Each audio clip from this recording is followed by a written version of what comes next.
1 minute ago, Diddy screams in court as Cassie drops shocking sex dungeon evidence. The courtroom stood still, the silence thick with disbelief. Cameras had been barred, but every eye in the room was trained on the witness stand, where Jonathan Audi recounted what many hoped was fiction. It wasn't. "I was a sex slave," Audi declared, his voice measured, yet trembling.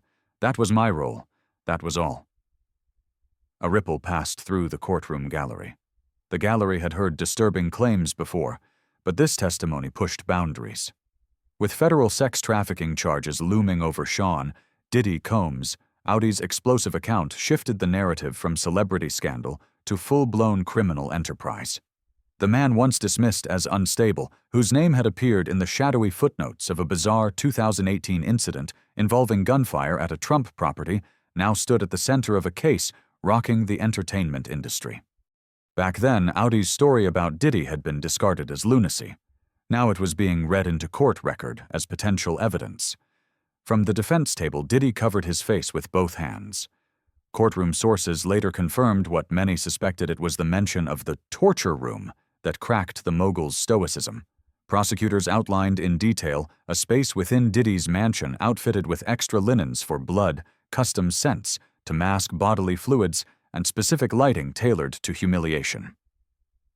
Audi's description was echoed with chilling accuracy by Cassie Ventura. "He made me participate," she testified earlier.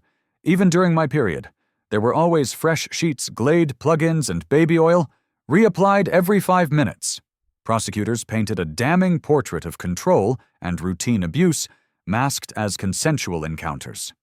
Audi described over 15 separate engagements, most involving Cassie, while Diddy allegedly watched, directed, and recorded from a nearby chair. "He would tell me exactly what to do. He'd sit back and touch himself," Audi stated. This wasn't about isolated incidents anymore. Prosecutors argued the so-called freak-offs were part of a systemic operation spanning years. The courtroom was shown stills, never the full videos from events allegedly captured at Diddy's properties. Jury members flinched. Audi's ex-wife added a second layer to the narrative. Through a written affidavit, she claimed her former husband still feared Combs. Her statement painted a picture of long-term psychological trauma, one that only added to the prosecution's depiction of a calculated, fear-driven system of exploitation.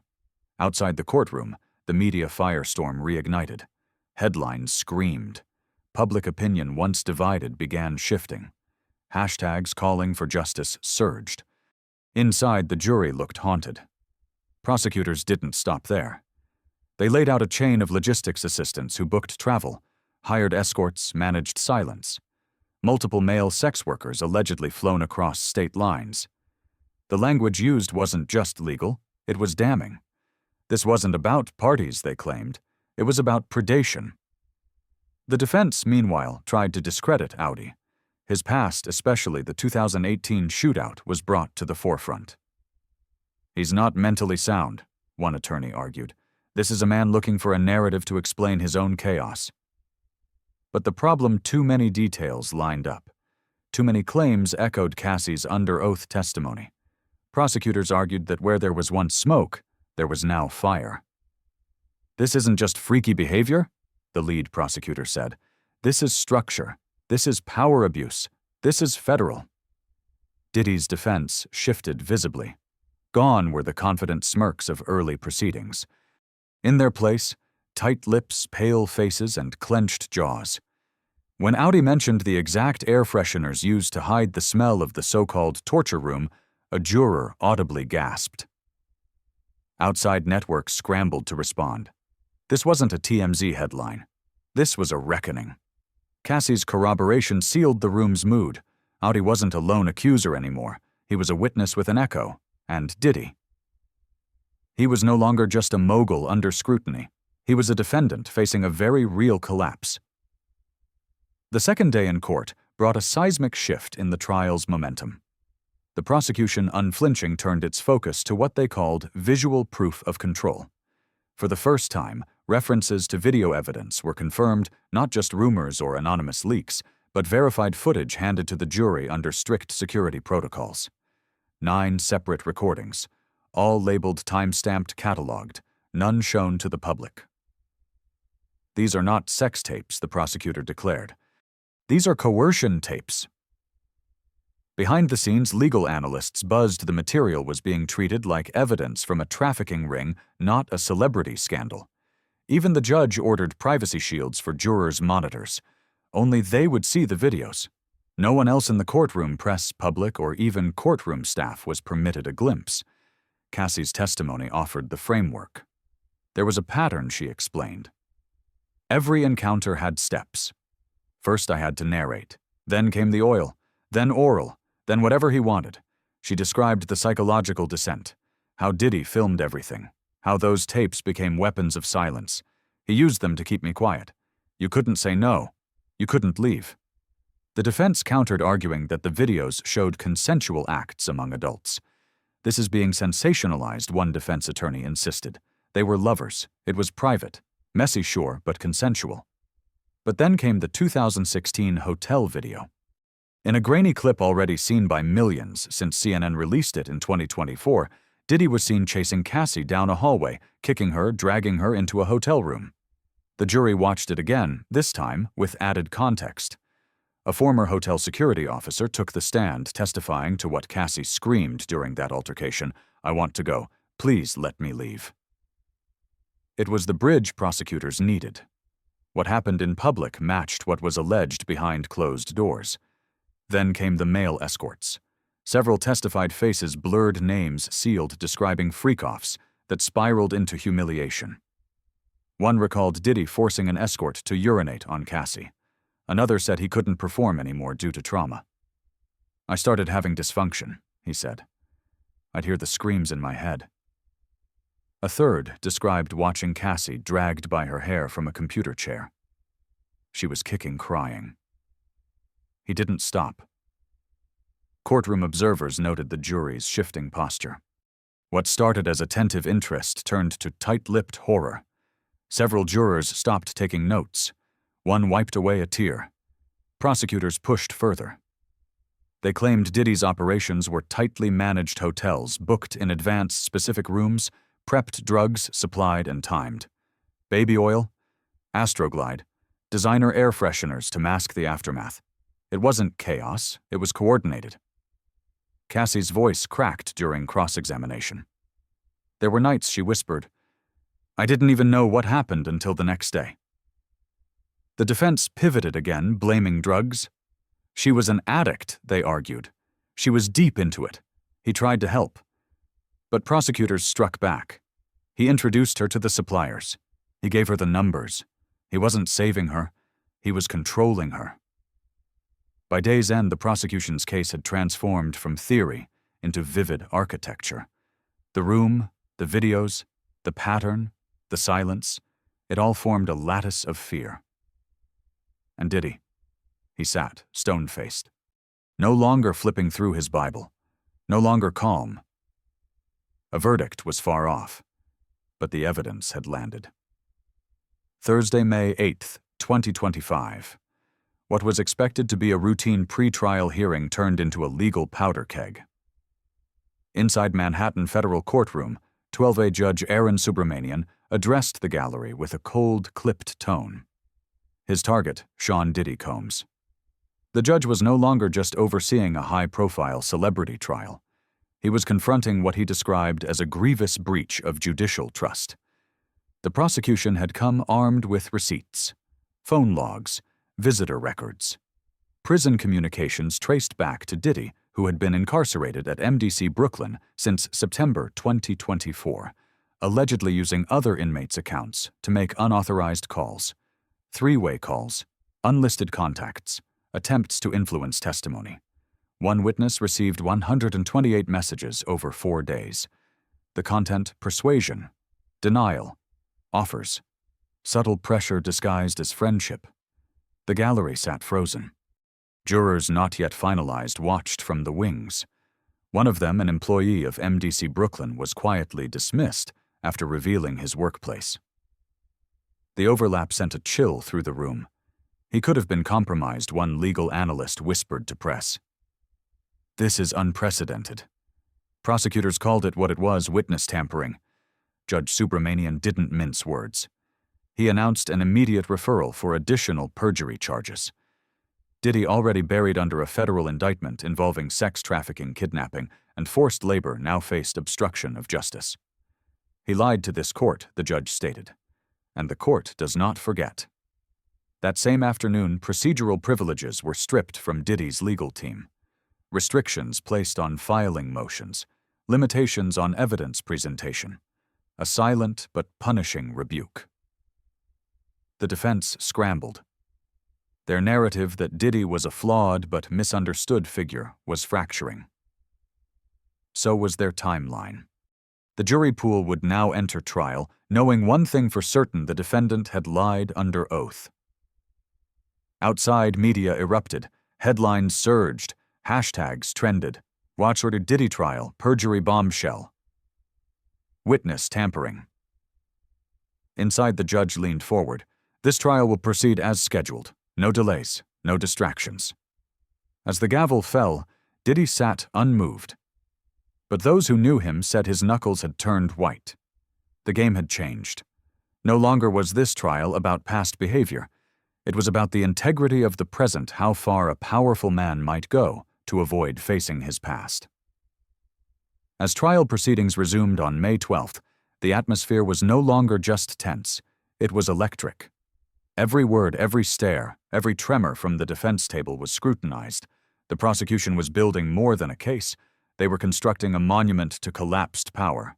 Diddy, once untouchable, now sat in the crosshairs of an indictment stacked with over a decade of allegations. But the courtroom wasn't the only battleground. The entertainment industry had begun its own reckoning. Former assistant Philip Pines took the stand. Calm, direct, haunted. He said, "Prove your loyalty to me, King." Pines recounted. His testimony detailed more than freak-offs. It pulled back the curtain on Diddy's inner circle. The rules, the punishments, the silence.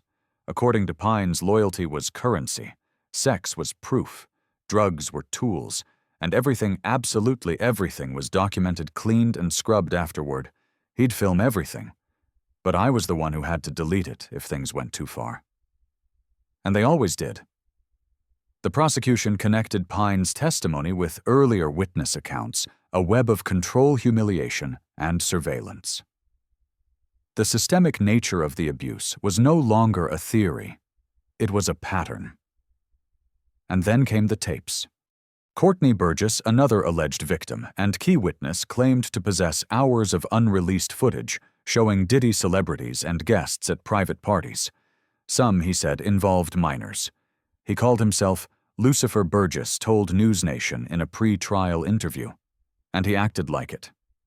Though the defense filed a $50 million defamation suit against Burgess and the media outlet, the judge allowed mention of his claims in open court, if only to show the breadth of fear and silence surrounding Diddy's alleged empire. Beyond the courtroom, ripples turned to waves. Terrence Howard, known to millions as Lucius Lyon, came forward saying Diddy once asked him to coach a scene, one Howard quickly realized wasn't for TV. He declined. Others hadn't. Nicki Minaj's team quietly removed old photos with Diddy. Former protégés deleted posts. Industry whispers grew louder. Who knew who helped inside the courtroom? Cassie's husband, Alex Fine, returned. This time he didn't speak. He simply stared long and cold at the man accused of destroying the woman he loved. Diddy's own family had appeared earlier in the week, his mother Janice clutching a rosary, his sons silent, eyes down. This wasn't just a trial, it was a funeral for a legacy. By midweek, Nancy Grace weighed in publicly. This is no longer just sex abuse. This is organized coercion. This is federal. And it looks like a lot of people stayed quiet far too long. The prosecution agreed. They described Diddy's entourage as a confederacy of compliance managers, agents, assistants, even lawyers allegedly greasing the machine. Flights booked, hotels arranged, NDAs enforced, trauma erased. At the center, a man who used power as a weapon and silence as a shield. The case had shifted from a star's downfall to an indictment of a system that let it happen. And the courtroom knew this wasn't the final twist. By the time the prosecution rested, the courtroom had grown weary. Not from boredom, but from gravity. What began as whispers had crystallized into a brutal mosaic of exploitation, coercion, and celebrity darkness. Diddy's legal team, once buoyed by slick messaging and star-powered optics, now braced for damage control. Lead attorney Joe Tacopina delivered a scorched earth rebuttal. Yes, there was abuse. Yes, there was damage. But this is not sex trafficking. This is not a criminal enterprise. This is a man with demons, not a monster. But the judge didn't flinch. Nor did the jury. Especially not after the revelation of perjury. The judge reminded the court lying under oath was a federal offense. So was tampering with witnesses. So was manipulating justice from behind bars. And Diddy had allegedly done all three. The defense tried to split the difference, paint Cassie as unreliable Audi, as unstable, and the male escorts as opportunists. They leaned into the narrative of media distortion and revenge culture, but it wasn't enough. The videos, the transcripts, the tears, the silence. It was too much. And then came the statement. Cassie's final words read aloud by her attorney as the courtroom hung in stillness. I was broken for years. This week I began to rebuild. If one person finds the courage to leave a cycle of control because of this, then it was worth it. Outside, the industry reeled. Executives reportedly held emergency meetings. Brands pulled endorsements. Music streams dropped. Legacy awards were reconsidered. A whisper campaign had turned into an earthquake. Even Justin Bieber, whose 2010s era clips with Diddy had resurfaced ominously, issued a rare public clarification. I was young. He was powerful. I was never harmed, but I now understand what others might have gone through. As the trial neared its end, the courtroom's mood shifted from urgency to reckoning. Court watchers began asking the bigger questions. How deep did this go? Who helped? Who stayed silent? And most hauntingly, how many didn't survive to tell their story? The prosecution made one final move, linking Diddy's alleged crimes not just to private horror but public impact. They showed footage of female fans at concerts, young artists praising him, foundations he launched for empowerment. All of it, the prosecutor said, was built on silence, paid for with trauma. Closing arguments wrapped in late June. Deliberations began. The room emptied slowly, as if weighed down by the ghosts it had just heard from. Diddy faces 15 years to life if convicted. And even if acquitted, legal experts say the damage may already be irreversible. Public perception had shifted. The music mogul, who once preached no more drama, now exists as a cautionary tale. And as the nation watches glued to every update, the biggest legacy this trial might leave is not the fall of one man. It's the reminder that in the age of silence, truth still finds a way to scream. As the courtroom drama surrounding Sean Diddy Combs begins to cool into verdict-waiting silence, the real-world consequences are only just beginning to unfold. This case, marked by graphic testimony, federal charges, and cultural tremors, is now pushing far beyond one man's fate. The entertainment industry is bracing for a wave. We've never seen anything like this, one veteran talent manager admitted anonymously to Variety. This isn't just about Diddy. This is about everyone who knew, everyone who helped, everyone who looked away. Investigations are reportedly expanding. The Department of Justice has issued quiet subpoenas to several former Bad Boy employees, tour organizers, and affiliated label executives. At least 2 music video producers are now reportedly cooperating. And insiders say a federal RICO expansion isn't off the table. This trial opened a door, said legal analyst Shante Reynolds, and the prosecutors might not close it for years. Meanwhile, in the music world, silence has become a language of guilt. Former collaborators are scrubbing names. Media outlets have pulled promotional content. Podcasts that once glorified the mogul now open with disclaimers. But for survivors, some vocal others, anonymous, the process has only begun. Cassie's statement has already become a rallying cry. Social media is flooded with echoes, I believe Cassie. If she can speak, so can I. Freak-offs were never a joke. Activist networks are mobilizing too. Several women's rights organizations are calling for new protections for performers, assistants, and touring staff. Some are pushing for background checks for all high-level entertainment figures and legislation against forced NDAs in abuse cases. Cassie's husband, Alex Fine, has hinted at launching a non-profit for survivors of celebrity exploitation. She's not just healing, she's building something. And then there's Diddy himself. Locked in a federal detention center awaiting a possible life-altering verdict, the man who once stood at the pinnacle of culture is now reduced to a shell of performance. Gone are the tailored suits, the sunglasses, the platinum-plated confidence. In court, he wore muted sweaters and clutched a Bible. His lawyers claim redemption is still possible. But public sentiment suggests otherwise. His former bodyguard has now come forward with claims of routine threats, code names for specific victims, and encrypted phone apps used to communicate with fixers. There was a script, he told reporters. You didn't deviate. If someone talked, they disappeared. Not literally. But in the industry, same thing. Perhaps most striking is how this scandal has caused cultural memory to fracture. Old interviews play differently now. The 2007 Grammy speech, the reality show clips, even viral memes from the 2010s once harmless now take on a sinister undertone. A resurfaced clip from 2009 shows Diddy joking about his parties. "You leave my party a changed person?" he says, smirking. At the time, it was just bravado. Now it feels like a warning we didn't understand. And what about justice? Legal experts say that even a conviction might not feel like enough. The system didn't fail, overnight, said UCLA professor Jermaine Haynes. This was 20 years of look-the-other-way culture. Meanwhile, the jurors kept in seclusion and barred from media are grappling with a burden few envy. They hold the weight not just of evidence but of cultural reckoning. "We're not just deciding on him," said one alternate juror anonymously. "We're deciding what kind of power people are allowed to have." Back in court, Judge Subramanian has remained steady, issuing gag orders to prevent leaks and urging the public to avoid mob justice. "Let the law work," he said during closing remarks.